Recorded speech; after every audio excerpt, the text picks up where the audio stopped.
Okay, everybody, it's Rick Silva. Thanks for joining me on Zero to Millionaire in 5 Years webinar. Really appreciate you guys being on. Let's dig right in here. So we'll talk about me. We're going to talk about books and videos and all kinds of stuff that I've learned from my very wealthy mentors over the years that have helped me get to where I am. And I'm going to do everything I can to pass as much of this information on to you guys. So you can then take it, teach it to other people, and use it for yourselves. So once again, my name is Rick Silva. I grew up in a city called San Leandro, California. And then I ended up going to Heald College. That's one of my big jokes. I went to Heald. So I did go to a school that started with an H, but it wasn't Harvard. It was Heald to get my little electronics engineering degree. Then I got a job with Eastman Kodak, and I serviced copiers for 9 years. And in those 9 years, I spent about between 7,000 and 9,000 hours listening to Jim Rohn, Brian Tracy, Bob Proctor, Zig Ziglar, all the big speakers in my car. And when you listen to, I'd say on the low end 8,000 or 9,000 hours, and then you read 600 or 700 books, it gives you, 5, 6, 7 college degrees. The big thing is, what are you going to do with that information? One of my favorite sayings from Brian Tracy is if information was all you needed, how come you've never met a billionaire librarian? I mean, they've got all the information, just don't do anything with it. So you've got to be able to do something with the information. So I worked for Eastman Kodak, and then I became a recruiter. And I literally rode a wave of financial fame and fortune in the staffing world, and in doing staffing for these startups. I had stocks with 13 different companies. I had 1.3 million in my Schwab account when I was 29 years old. And by 30 years old, lost it all. 29 or 30, lost it all.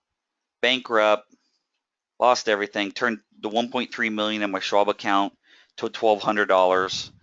I was in very high risk stocks and lost everything. So after I get laid off from Cisco, I sold Yellow Pages for about 6 or 7 months. Then I sold jewelry.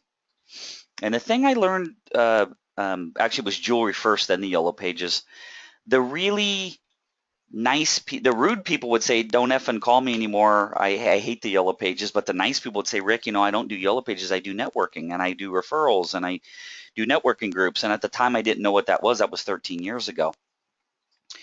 Now, since then, I've had the opportunity to start B2B Gathering, which is one of the larger networking organizations in the country. Created a couple audio courses that have made me a lot of money, and we'll get into that in more detail. And that's where I met my now wife, Marcella. She joined one of my networking groups. And she said she helped people invest in land. And I was like, yeah, that's for the rich. I didn't really think much of it. And as I realized that what she was doing is the company she's with helps normal, average, everyday people create wealth through investing in land, I got more attracted to it. And then I helped her with that business, and I taught her how to network. And that's really how I've gotten to be where I am now. We'll get into more detail on where I am now. I could easily retire again. Been bankrupt twice. So I was bankrupt 18 years ago, and I was bankrupt in 2008. So in 2008, now the first time, because I was starting some side businesses and it didn't work out too good. In 2008, I had that. I rebuilt my life after the first one. That was me, and I'll tell you how I turned it around. That's the car I own. So let me tell you a real quick story about that car. So I was, let's see, this was in 2009. I had gotten divorced. Now, there was a bank-owned property down the street from my house, and it put my house $300,000 under market. So I did a deed of trust transfer and handed my house to my ex-wife.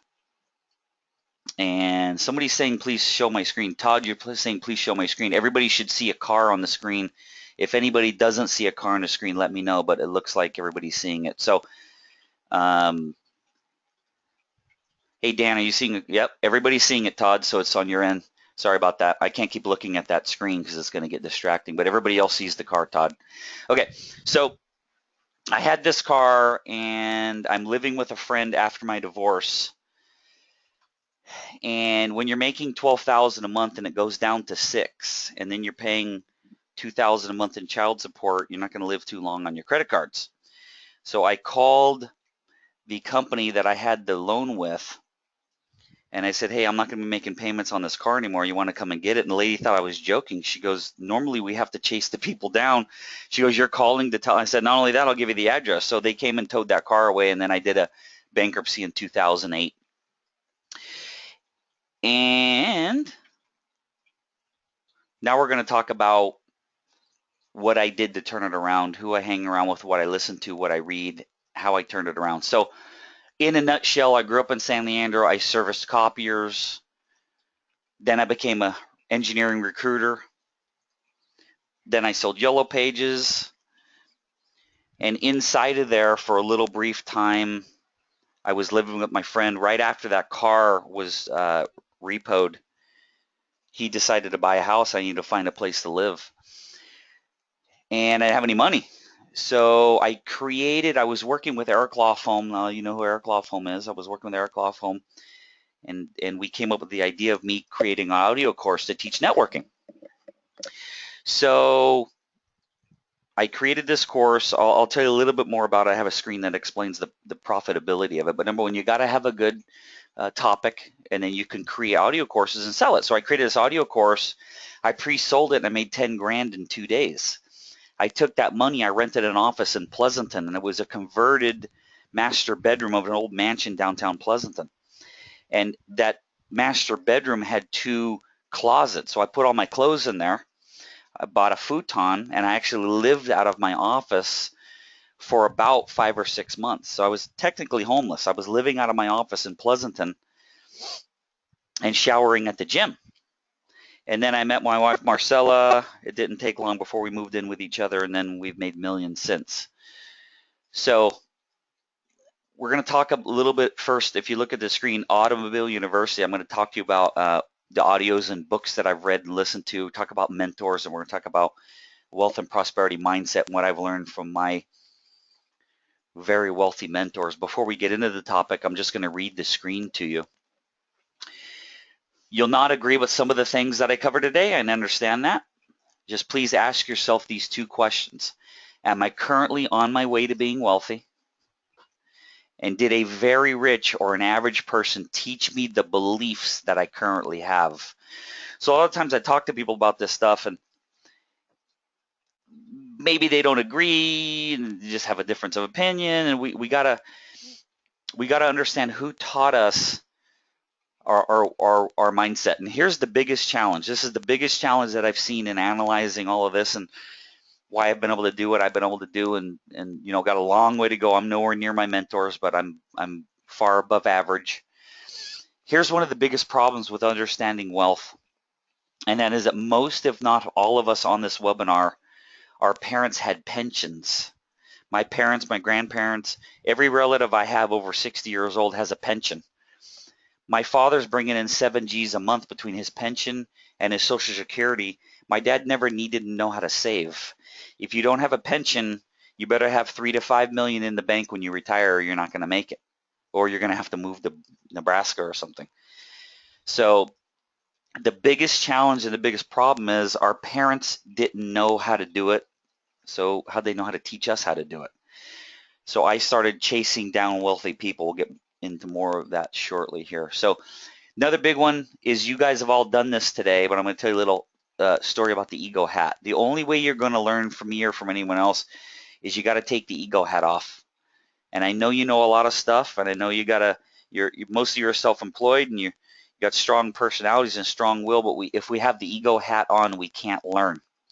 So if you're not making at least minimum 5 to 700,000 a year and have a net worth of 2, 3, 4, 5 million, then please just take the ego hat off for the next 45 or 50 minutes, and maybe you'll learn something. So here's my story.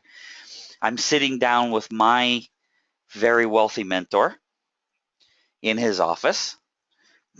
He looks at me and he says, "You want to get rich? I'll teach you how to get rich." He goes, "I know you're this big top networking guy and you've signed autographs and you got these audio courses. You shared the stage with Les Brown and you did all these big things." He goes, "You don't know anything about what we do here in this office. So what I advise you to do is take your 10-gallon ego hat off and leave it at the door. If you can do that, I can make you rich. If you can't, I can't make you rich." Now, you all have done that. That's why you're on the webinar. So I know you've all have taken the ego hat off for at least 45 minutes. That's me a while ago. That's in 2005. I shared the stage with Les Brown at the Millionaire Marketing Seminar when I didn't have $2 to my name. Because I wrote an affirmation that said I was a highly paid and successful speaker, I met a gentleman named Kevin Lynch who since passed away. And he booked me for the speaking gig because I wrote an affirmation. Now, what I learned with Les Brown, if you look at the bottom, I'm going to teach you real quick the 5-finger story. So I want you to do me a favor, if you don't mind, is take your hand and open it up and look at the palm of your hand, okay? And the 5 fingers around your hand are the 5 people you spend the most time with. So the palm of your hand, the center palm of your hand is you.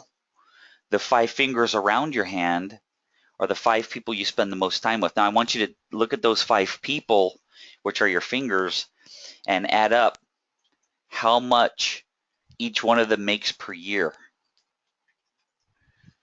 And add up the total. So let's say all 5 made 100,000 a year each. Then the total's 500,000 when you divide it by 5. You have 100,000. So the average person makes 100,000. Within 10% higher or lower, that's how much you make. Because when you hang around people that make $100,000 a year, you have $100,000 a year conversations. Now, if you hang around people that make $20,000 a year, you're going to have $20,000 a year conversations. If you hang around people that make $1 million a year or even $5 million a year, like I get to, you're going to have $5 million a year conversations. So you got to watch who you hang around with. Did I lose some friends? Oh, yeah. Dropped almost all of them. Let's first talk about health. So I had a weight loss doctor join one of my groups.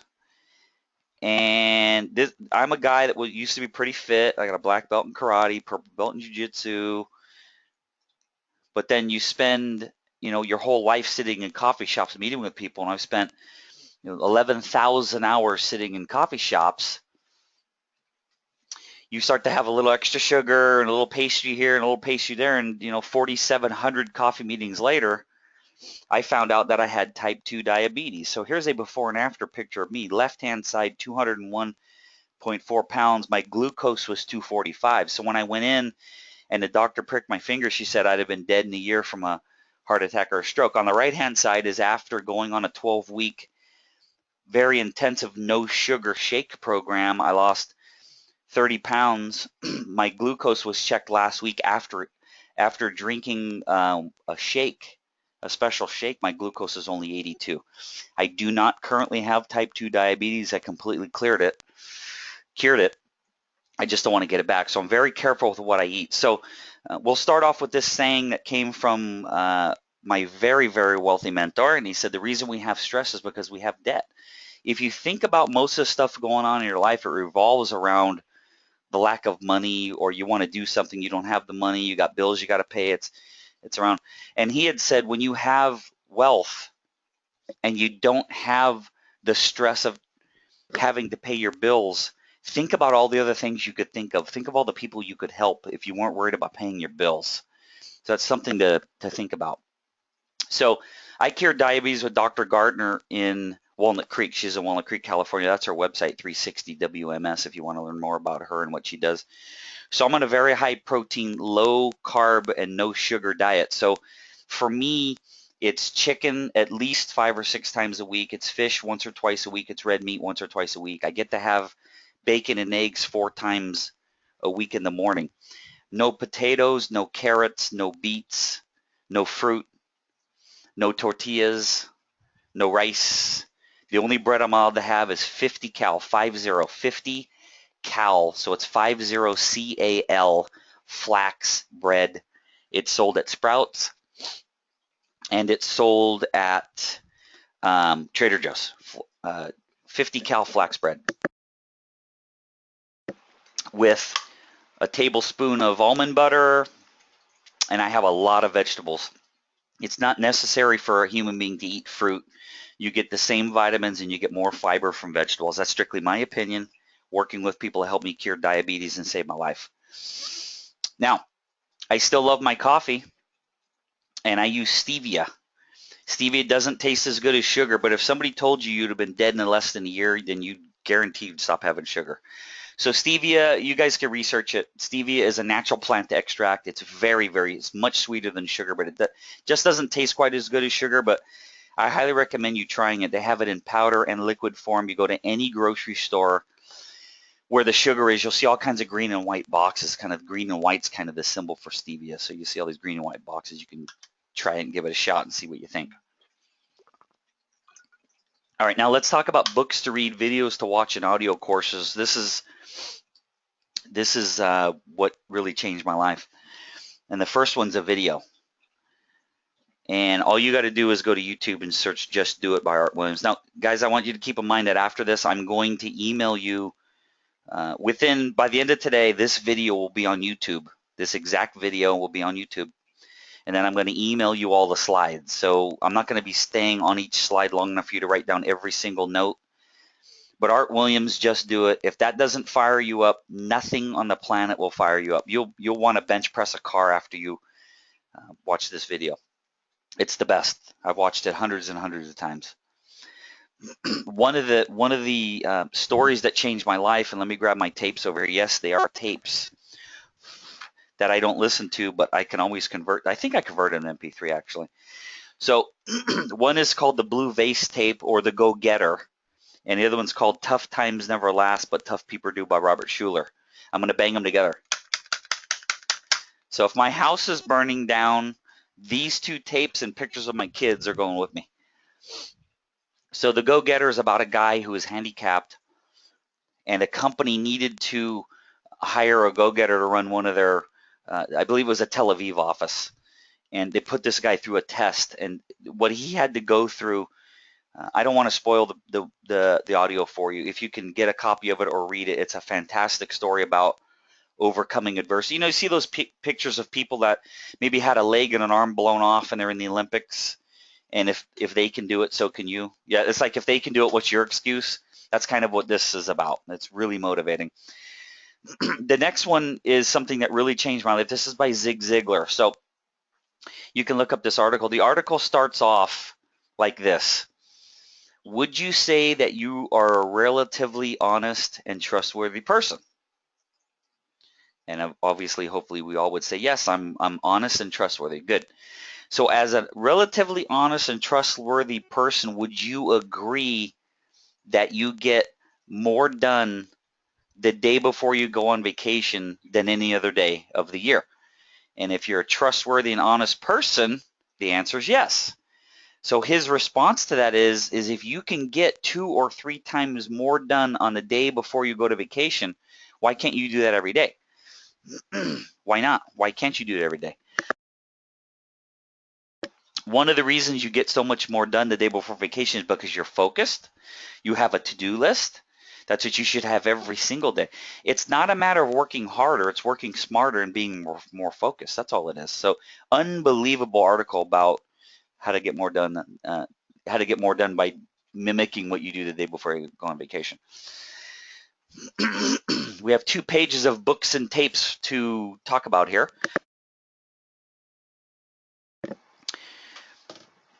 So we'll start right on the top of the list. Rich Like Them. So what this young man did is he went to the wealthiest neighborhoods in the United States and he waited for the UPS driver to come, and then when the UPS driver went through the gates, he walked through the gates. And he would go up to people's homes and knock on the door, and if they would answer the phone, he'd go, "Excuse me, I'm writing a book on wealthy people. Can you tell me how you got this?" And I can't remember the exact numbers. It's in the book, but let's say he knocked on 500 doors. 300 weren't home, 100 slammed the door in his face, 75 answered questions on their porch, and then 25 let him in, and they actually had their servants serve him food while they talked. The point of it is, people will tell you if you ask. In the book, it talks about how these people did it, the drive and the passion they had, and it's a really good book. How Rich People Think is basically what the rich people tell themselves as opposed to what the poor and middle class tell themselves. Multiple streams of income. I personally have money coming in 6 or 7 different ways, and he just gives you ideas on how to have multiple streams of income coming in. Rich Dad, Poor Dad taught me how to think about money. The Wisdom of Andrew Carnegie. A lot of these are on Audible, by the way, and they may not have the exact same name. Like the Wisdom of Andrew Carnegie is called something else on Audible, but you can find it. A lot of people like Think and Grow Rich, and I understand that. And that was written by Napoleon Hill, and people have an admiration for Napoleon Hill that I don't. Napoleon Hill got his knowledge from Henry Ford and from Andrew Carnegie. So what I did is I went researching Andrew Carnegie, and I found some stuff on Andrew Carnegie. Now this one here, the Wisdom of Andrew Carnegie, is he's being interviewed by Napoleon Hill. And you'll see who the real guy was. Napoleon Hill was a reporter. He reported what he learned. Andrew Carnegie is who it came from. So this is a word-for-word interview. It's an unbelievable amount of the wealth of information there you can get is incredible. The Science of Getting Rich by Wallace Wattles. How to Master the Art of Selling Anything to Anyone. Tom Hopkins, get anything the guy's ever produced is the best. The Millionaire Next Door teaches you how the wealthy spend their money. The 7 Habits of Highly Effective People, that's Covey. Cold Calling Techniques, that CD's probably made me a couple $1,000,000, even though I haven't used the phone for any type of business in the last 12 years. When I was a recruiter, I learned everything about cold calling from this guy. He's the master. Stephen Schiffman. Acres of Diamonds by Russell Conwell's a classic. The E-Myth by Gerber. It teaches you how to set up systems.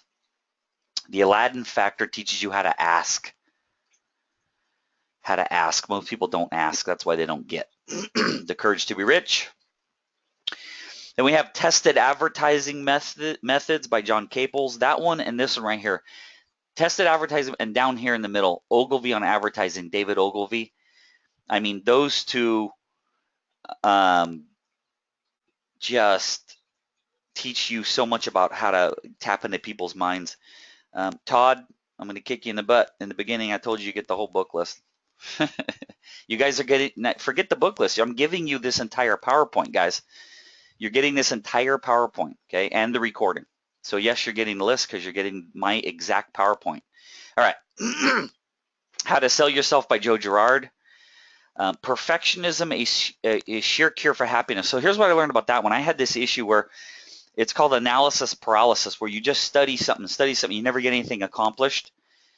So I was reading, and it wasn't in that far, and the lady's talking about how she was painting her closet. And she's up in the closet, and she cannot get this back right-hand corner. She's stacking up chairs and ladders, and she just cannot get, and then she looks up and she goes, wait a minute, this is the upper right-hand corner, the back end of my closet, and no one's going to see it. What am I doing? And I saw myself in her, and I go, yeah, what am I doing? So right then I started to get away from perfectionism, get into it's good enough. It can be made perfect later. So instead of ready, aim, fire, it's ready, fire, aim. Most people get stuck in the aim, the ready, aim, fire. They get stuck in the aim, and they never do anything. They never get off their butt and do anything.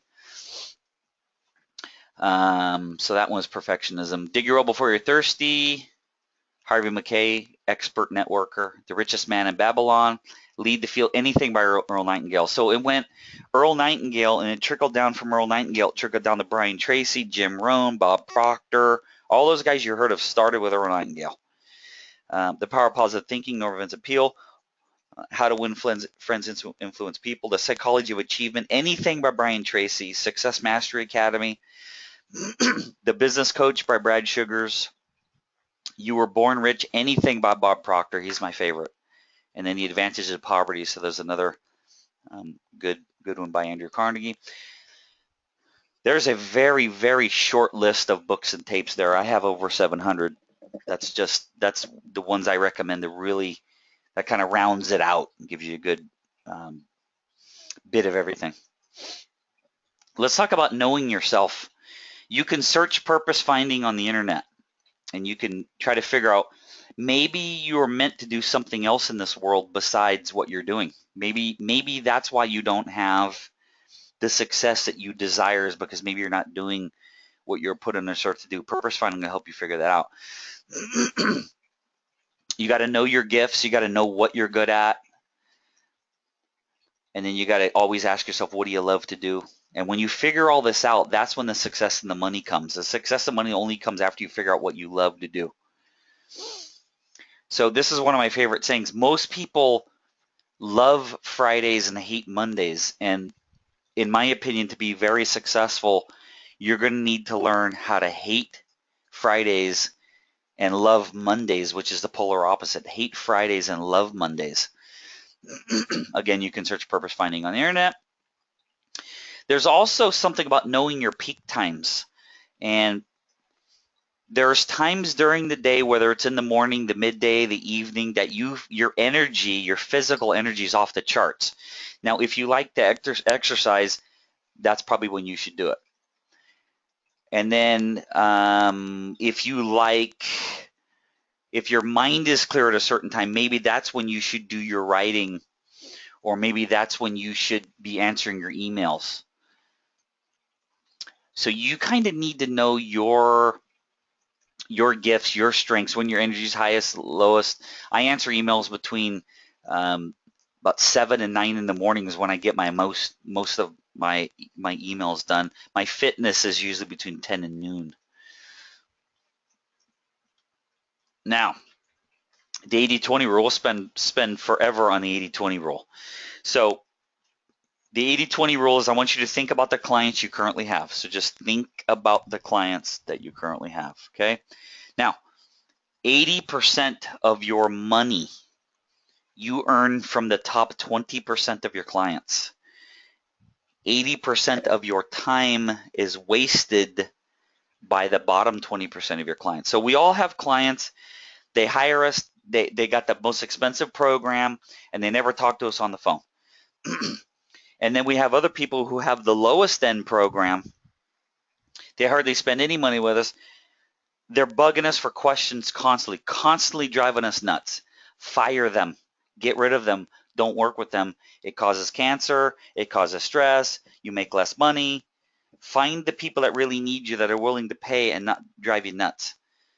And it's a combination of you making more money, being able to serve the people better, and those people that waste your time, that 80-20, if you're spending all your time trying to please people that can't be pleased, they're still not going to love you. They're still gonna be a pain in the butt. Those are the ones that don't even ever thank you. It's just stressful, and it's not a good way to build business. If you ever want to retire, you got to figure out how to take advantage of the 80-20 rule. Let's talk about goals. So Brian Tracy and Bob Proctor are my two favorites, and I don't know which that I like more. I love them both, Brian Tracy, Bob Proctor. So you can search on the internet Brian Tracy goal setting, and then this article will come up. It's fantastic. It's a 12-step process for setting goals. Also, I didn't put it in my list. I'm going to tell it to you now, and it's called Eat That Frog. Eat That Frog by Brian Tracy. So let me kind of explain what that means. So basically, what the story's about, it's not even a story. It's goals. It's to-dos. How to get to-dos done. So let's say you had 10 things to do today, and one of them was eat a frog. So when you get to the 9th thing on the list, you'll never finish it, because you know the 10th thing is to eat a frog. And for everyone, this is your billing. It's something you need to do for your business, and generally it's the most important thing, but you don't like doing it. So you'll never get to it, and then you'll carry it off to the next day and you won't get to it. You carry it off to the next day, but it needs to be done. So basically what Brian Tracy says, if the worst thing you need to do today is eat a frog, eat it first thing in the morning, and then the rest of the day is going to be gravy. So you have to make that frog, that analogy for what it is you don't like to do, but generally that thing you don't like to do is also one of the most important things. For me, it's billing for my networking groups. Now, having said that, billing is also the most important because that's how you run the business. You need to bring the money in. I just don't like it. All right. Now, another part of goal setting, Zig Ziglar says, do you want to be a wandering generality or a meaningful specific? So there is an article there. If you look up Zig, if you typed in Zig wandering generality, this article would come up. It's an awesome article to read about the importance of goal setting. So now let's talk about affirmations. So there's a saying that a goal that's not written down is a dream. And I say a goal without an affirmation is a dream. So goals and affirmations going hand in hand. First off, you got to have a bunch of goals, and that's something that those other articles will help you. You can research goal setting. I'll be here for 3 days if I teach you goal setting today. So what we need to do, though, is we need to take our goals and we need to turn them into affirmations. So these are not all of my affirmations, but I'm going to show you quite a few of my own personal affirmations here. So again, affirmations confirm and reaffirm goals, and they help you tap into the law of attraction. So I'm going to give you some cool wording here. So I'm not going to go over every one of these individually. Here's some of them. I'm a master goal setter. I'm a master networker. I'm a successful, highly paid speaker. These need to be put in your words, and they also need to be in present tense. Now, some of these I wrote when I was broke, and I'm still nowhere near as wealthy as I want to be. But the only way you bring it into reality is to turn it into present tense. It can't say, I wish I was a master goal setter, because then you'll always be wishing, you'll never become it. The only way to become it is to say it and reaffirm it in present tense. I'm full of positive energy. I'm stress-free. I'm a loving father. I read 25 minutes every night. I'm happy and content with what I have. That's a big one for me because I'm never happy and content. I always want more. But that causes stress. The more content we are with what we have now, the less stress we have. The less stress we have, the more we make. Those of you who know Zig Ziglar know his Texas accent. I can't copy it perfectly, but I only put high quality food in my $1 billion body. That's kind of how he said, I'll put high quality food in my $1 billion body. What he's talking about there, he goes, if you had a race car, you wouldn't put sugar in the tank. You'd put high octane fuel. You need to put a high octane fuel in your $1 billion body. I love Zig Ziglar. Here's some financial affirmations. Why was it so easy to earn $500,000 by only working 20 hours a week? Now, if you look at that, I could have put I earn $500,000 a week, but one of the things you could take all of your goals and turn it into why was it so easy. It can say I am, I have, I love. You could also, this is something that not a lot of other people have ever heard of. Why was it so easy to? Now, what that does is it forces your mind to bring you the reasons and the ways you'll do it. Now, I've way past this. I'm on track this year to do over 600,000. I've made 189, 10, 11. I made $137,000 in the last 7 weeks. I made 57,000 over this last weekend. So I'm clocking over 600, but that's just from the land banking side of my life. That's not counting my networking side. So I could get 650, 750,000 this year. And last year our combined income was around 450. So looking to go like 200,000 or 300,000 over. One of the ways you can bring in it, whatever the number is for you guys. Now that's a high number, but I've also been doing this a long time. If for you it's 50 grand, but why was it so easy to earn $50,000? And if you're working 80 hours a week, let's try to get you down to 50. My mentor doesn't want me working over 20. So I think I close my eyes every day. I say this 1,000 times a day. $500,000 a year, 20 hours a week, $500,000 a year, 20 hours a week, $500,000 a year, 20 hours a week. I think it in my mind, I think of a piece of paper with it typed. The whole piece of paper is covered in 500,000, 20 hours a week, 500,000, 20 hours a week for 2 years, and I'm easily doing it this year. I love to save money. I love to have money in the bank. Money flows to me in abundance effortlessly. I believe money is important. Money is freedom, and money makes life more enjoyable. The big thing about money is we just don't want to have stress, because stress causes illness, and most stress and illness is caused from money issues. Bottom two, money can't buy me everything, but it can buy me freedom, and freedom is everything. So a lot of people I tell this to, and this wasn't me, so I'm going to tell you right now, I don't work. I mean, it's a joke. I work 15, 18 hours a week. Now, last week was crazy, and this week is crazy because I head to Bavaria next week with the land banking team. But normally it's 10 or 15 hours a week. Last week was like 35, and that was insanity. And this week will be about 35 or 40, which is crazy for me. I read, I hang out, I smoke a couple cigars a day, and that's it. And then I'll do a webinar today. I won't do another one for months. And then I meet people for my networking groups, and I run a couple networking groups. That's it. That's it. Do a couple webinars. That's it for the land banking side. So part of that came to me from that, why was it so easy? And then wanting freedom.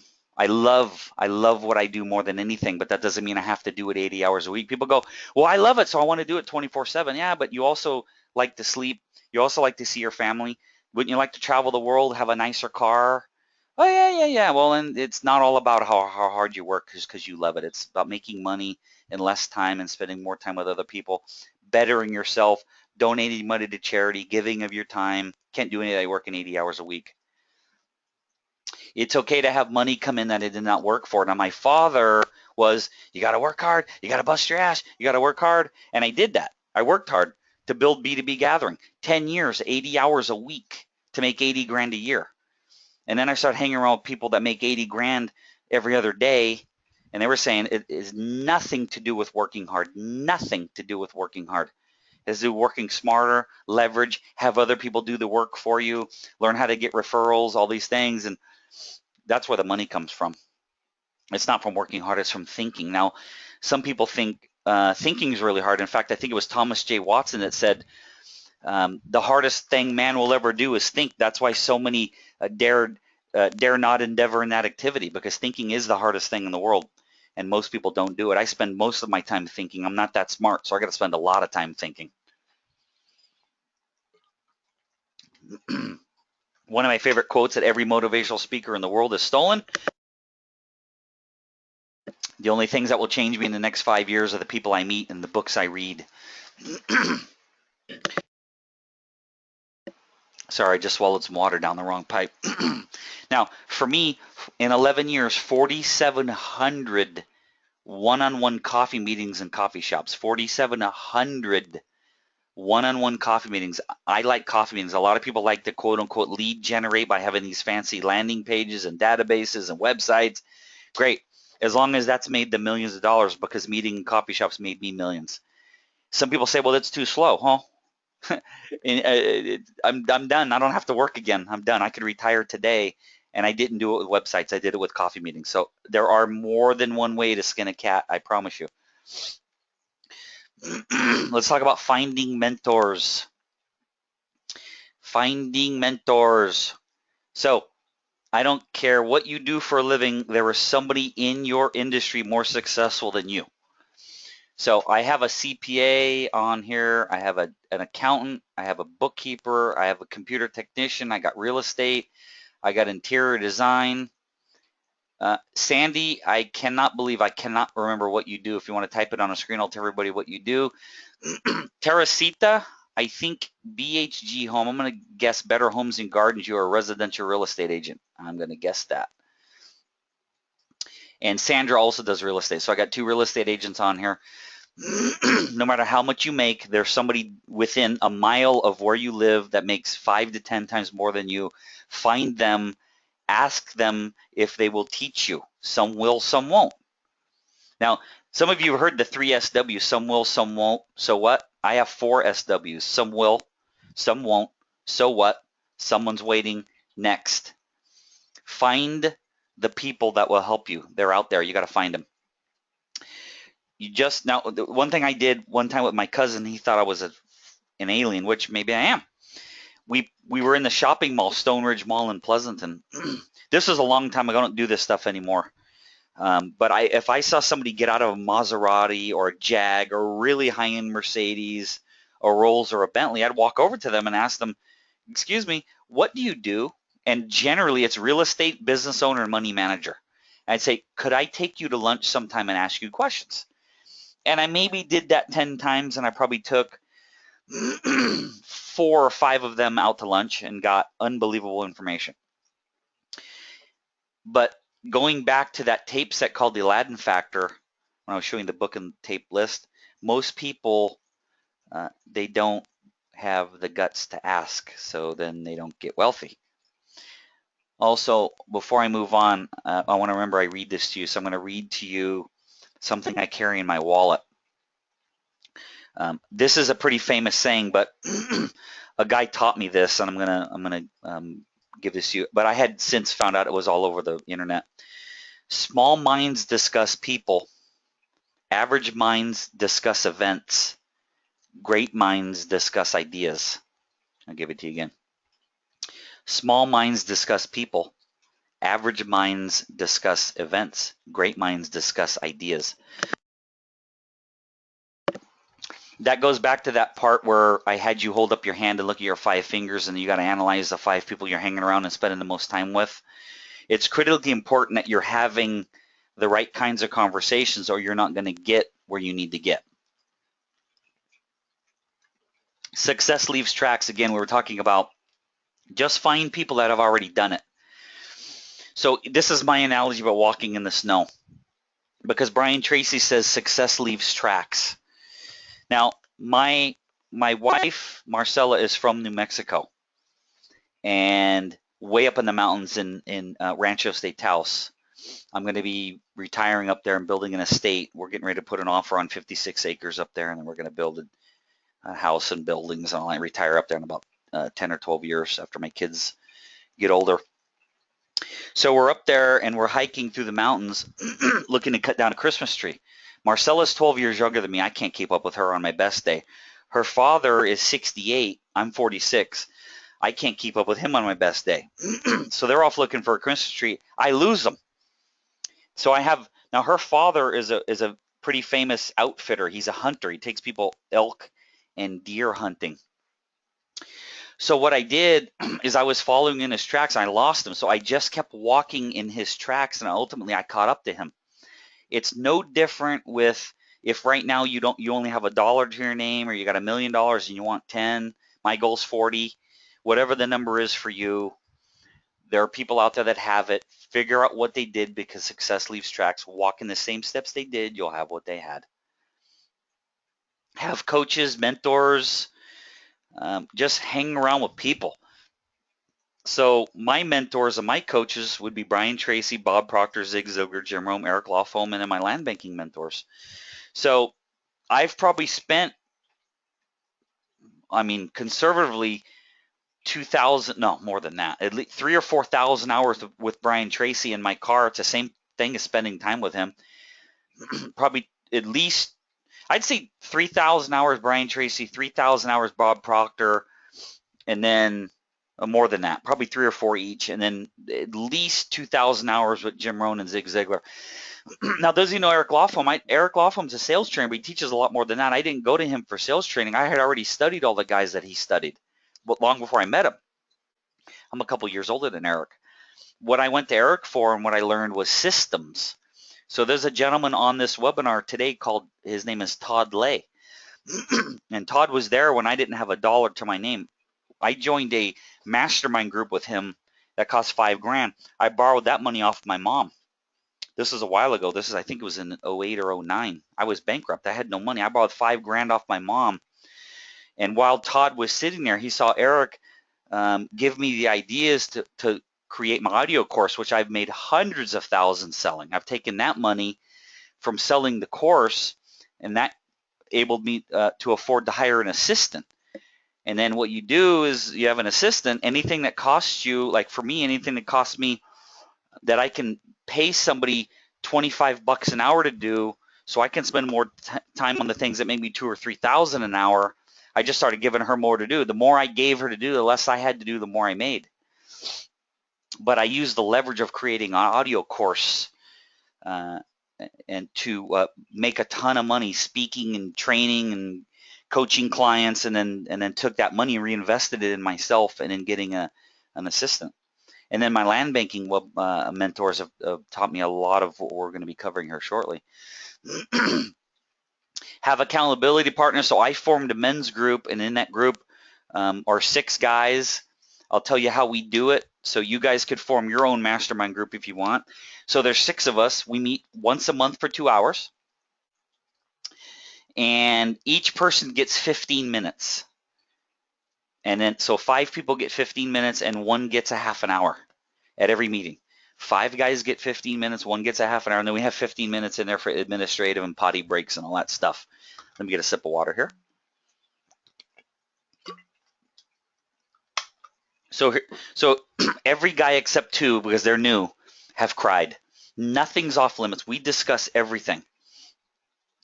All topics are in play. Personal, family, wife, work, everything.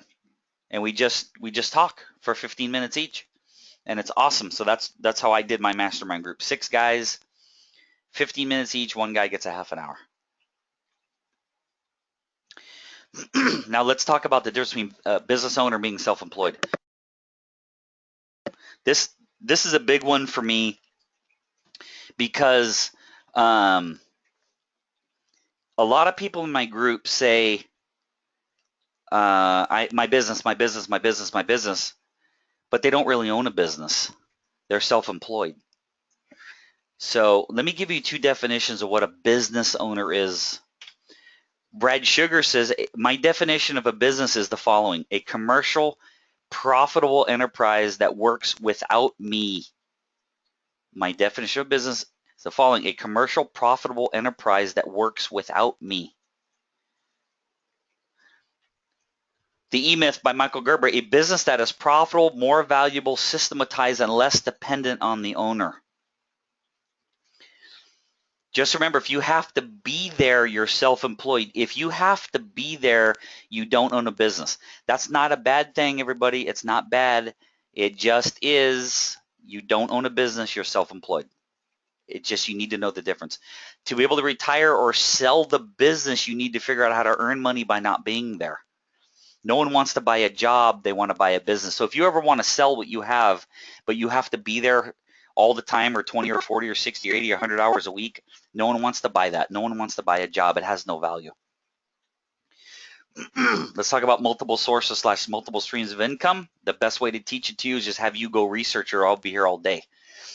So the course, Multiple Streams of Income by Robert Allen, Multiple Sources of Income by Bob Proctor. It's both basically the same thing. They both, what's the proper word? Oh my goodness. Registered, trademark, whatever it's called, those words. So those you can't steal those. So Robert Allen's Multiple Streams of Income, trademarked, and Bob Proctor's Multiple Sources of Income. There's also an article written by Linda Proctor. I'm 99% sure it's not related, just has the same last name. Great article, Multiple Source of Income by Linda Proctor.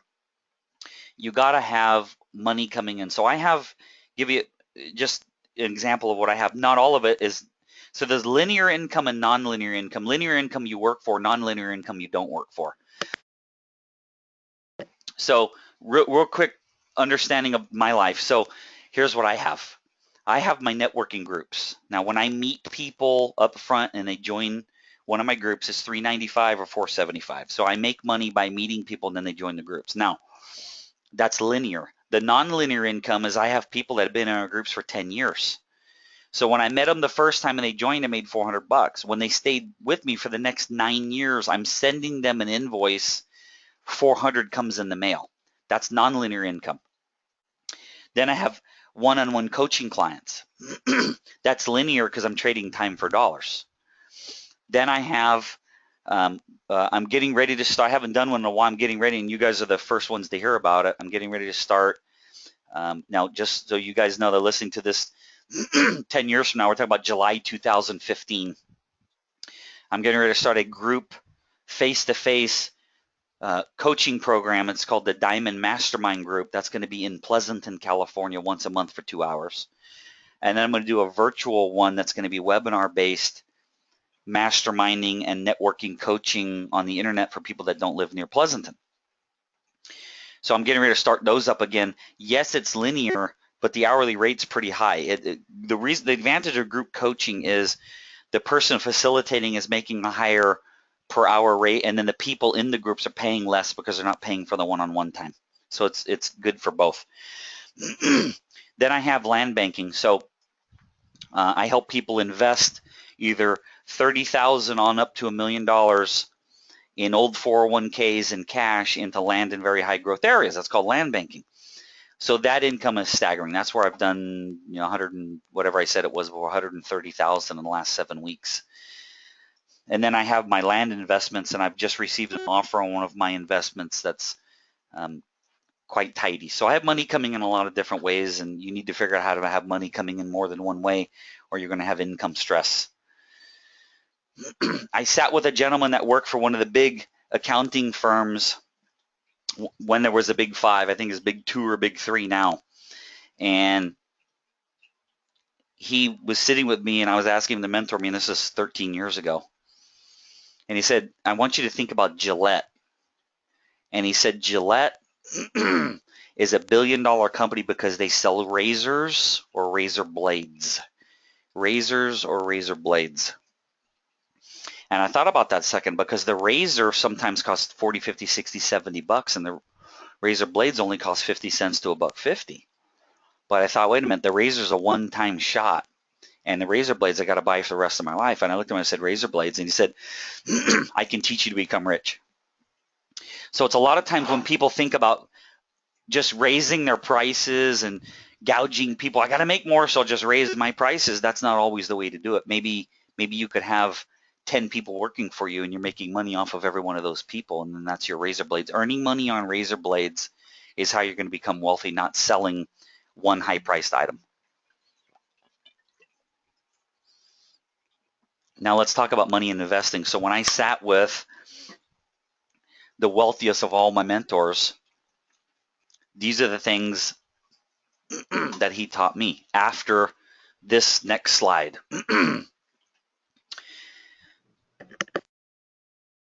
This is from Brian Tracy. We have to learn the wedge. So I'm going to try my best to teach you the wedge without having visuals. It's very hard, but I'm going to try. So the key to financial success, the first corollary of Parkinson's law says, financial independence comes from violating Parkinson's law. Parkinson's law explains a trap that most people fall into. This is the reason for debt, money worries, and financial frustration. It's only when we develop sufficient willpower to resist the powerful urge to spend everything we make that you begin to accumulate money and move ahead of the crowd. So the first corollary to Parkinson's law, and I'm going to explain Parkinson's law at the end, is as you make more, you spend more. As you make more, you spend more. So here's the key. Brian Tracy calls it the wedge.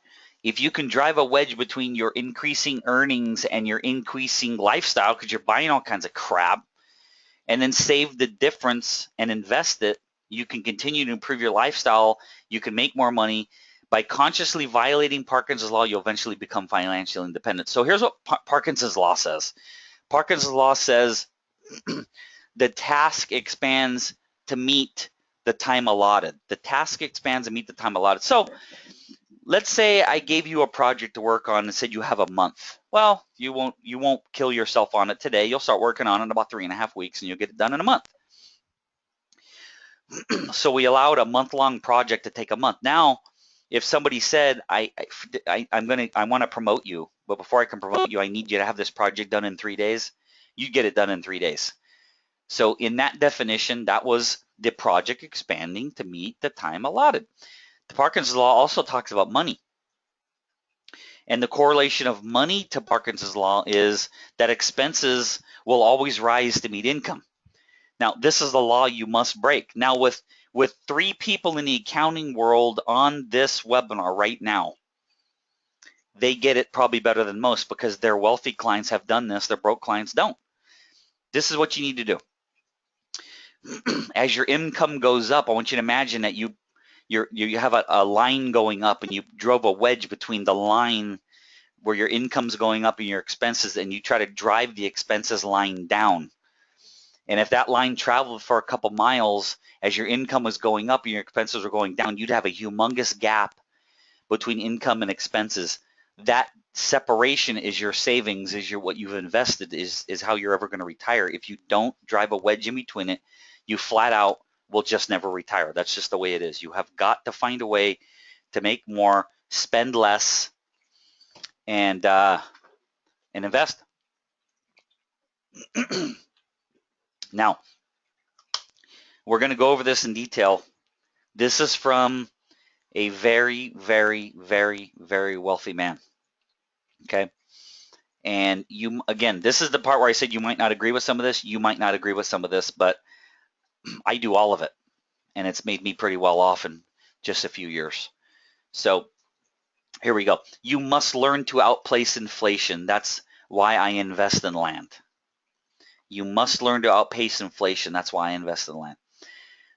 Now, on the second one, it says ROI on creating audio programs. Of these next 2 pages, this is mine. So what I did is I created an audio course. Took me 14 weeks to put it together.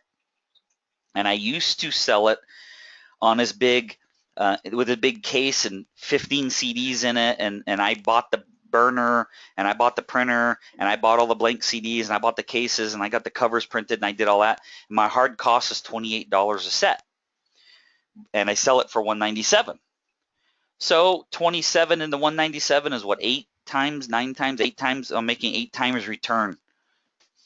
And what people have earned from my courses is in the millions. But we're strictly teaching you this from an ROI, and if you can create audio courses, a CD costs like 5 cents. So what I did is I took that course, I took all the PowerPoints, the audios, the MP3, everything, I put them on a $4 memory stick.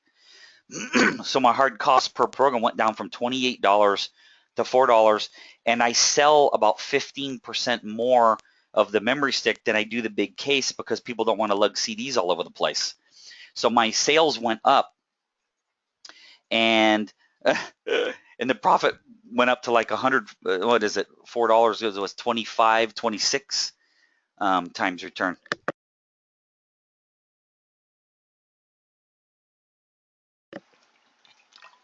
The next one on the list is own gold. Now, actual gold coins. This is from my mentor.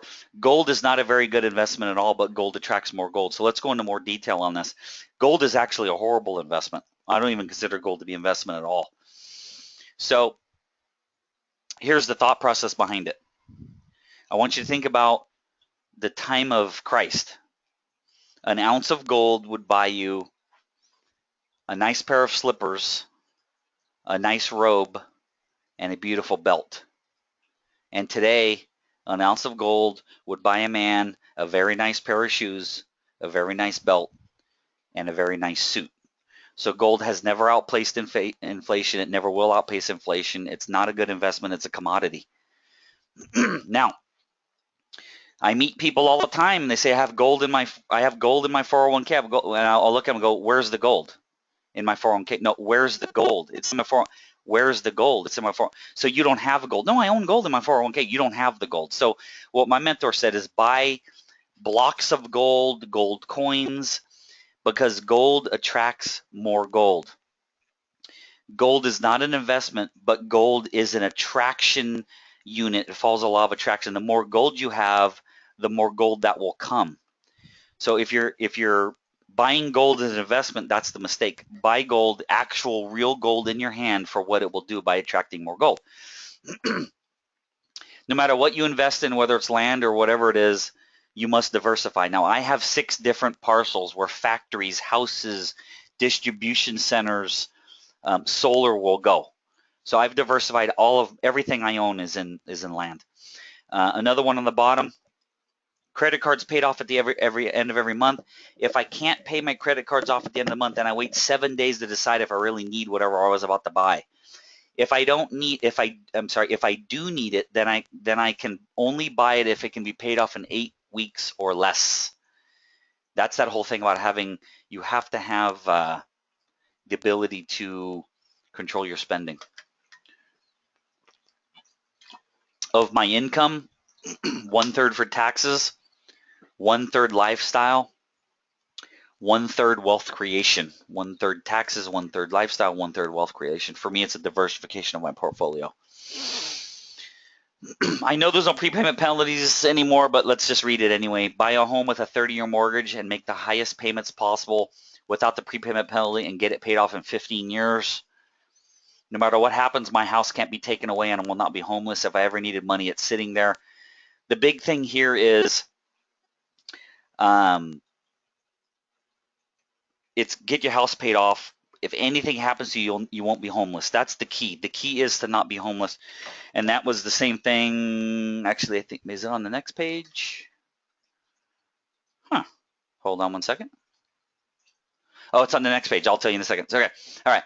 Now, never concern yourself at all, ever, under any circumstance with a tax write-off for my house payment or for anything else ever under any circumstance. This is coming from a guy that's very, very, very, very wealthy. That's how the poor and middle class think, and that's how they were raised. The stress of a house payment is more detrimental to my health than a little tax write-off. And that leads into this one, and then I'll make my point. The first line, don't ever lease a car because debt causes stress. You're going to lease a car and they're going to have a mileage limit. And then you're going to park your car because you're going to freak out about going over the mileage limit. And then you're going to have to pay $1 a mile for every mile you go over.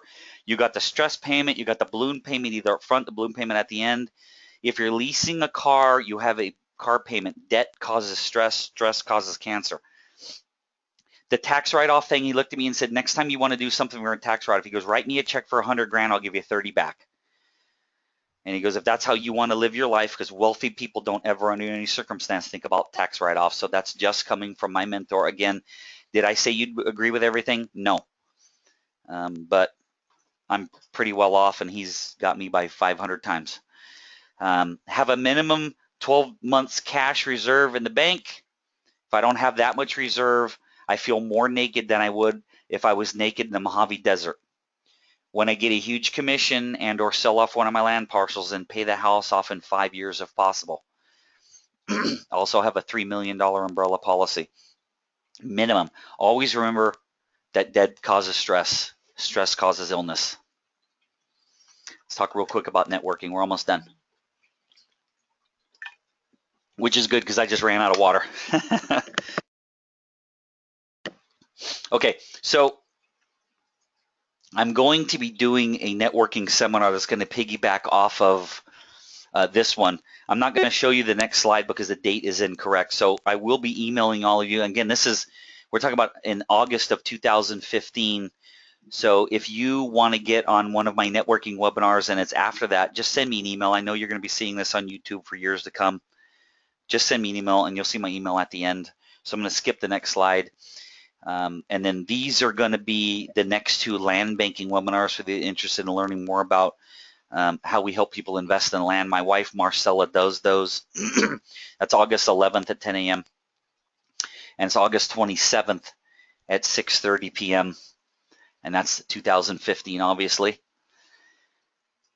And if any of you want more info on that, let me know. Also, if you want information about my virtual or my group networking coaching coming up, just send me an email. You'll see my email here in the next slide. So remember, feeling comfortable is the goal. Always remember the reason we have stress is because we have debt.